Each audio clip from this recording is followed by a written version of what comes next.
This is TWiT. Today's big news is Andrew Bosworth, right? I don't know if you've seen this. I've seen that piece, yeah.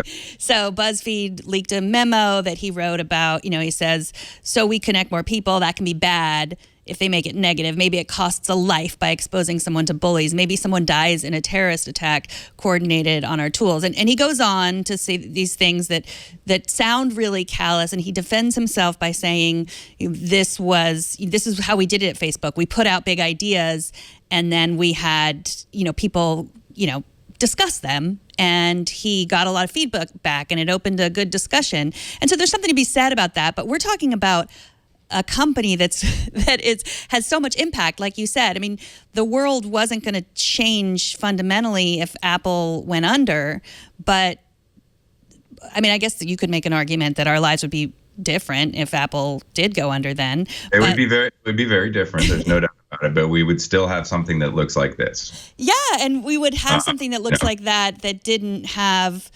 that didn't keep all the device, all the private info on the device. Like there's all, if you could imagine a world without Apple, that's a different discussion. I guess my question is, how can you compare those two? Like, is it possible for Facebook to go under at this point? What do you think is going to happen next?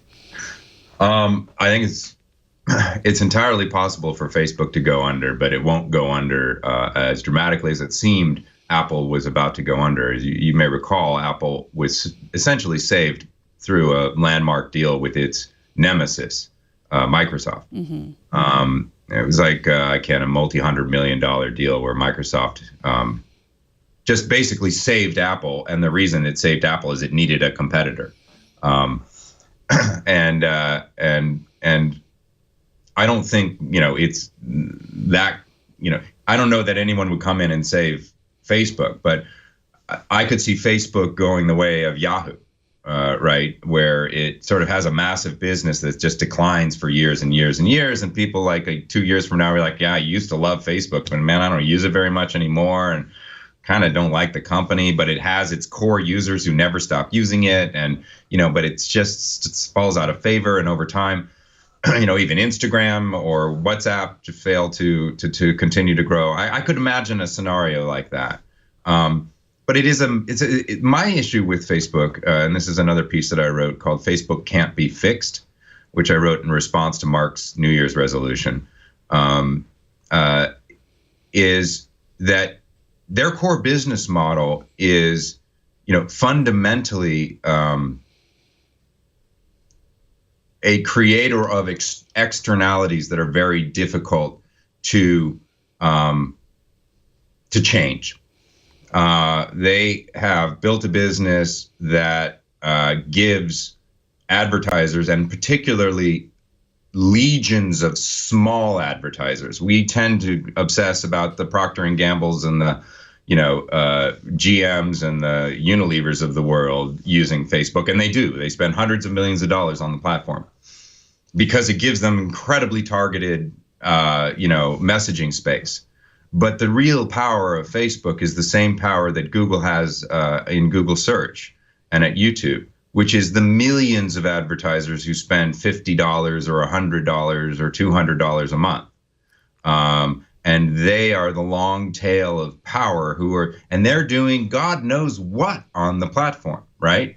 Well, now we found out they're spending $100,000 to create viral content, which impacts 120 million people, right? That's what the Russians did.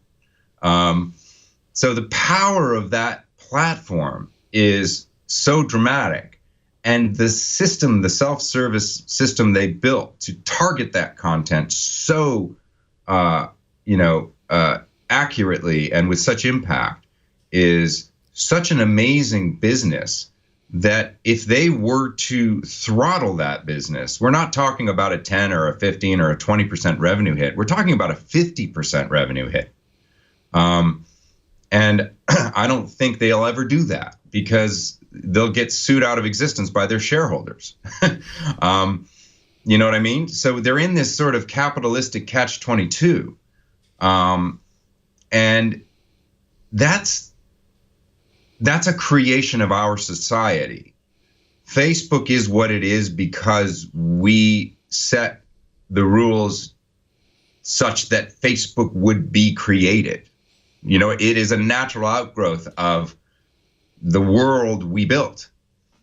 So we need to rethink some of the fundamental rules of this world we've built, and then give Facebook and other companies like it time to adjust to that new reality. And I think we're seeing some blunt examples of that in Europe with GDPR, the generalized data protection regulations. Now, the problem is that they're very blunt, and they focus on this idea of first-party data. And Facebook has almost entirely first-party relationships, right? We all are logged in and we all use it. So it actually may end up that the first new regulatory regime that is of significant consequence on a society-wide basis in democratic capitalism makes the walled gardens have higher walls, which I don't think is the intent.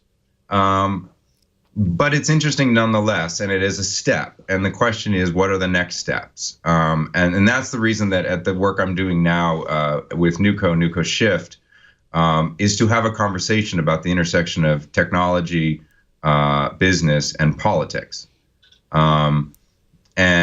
If you go to shift.newco.co, you'll see a bit more, or forum.newco.co.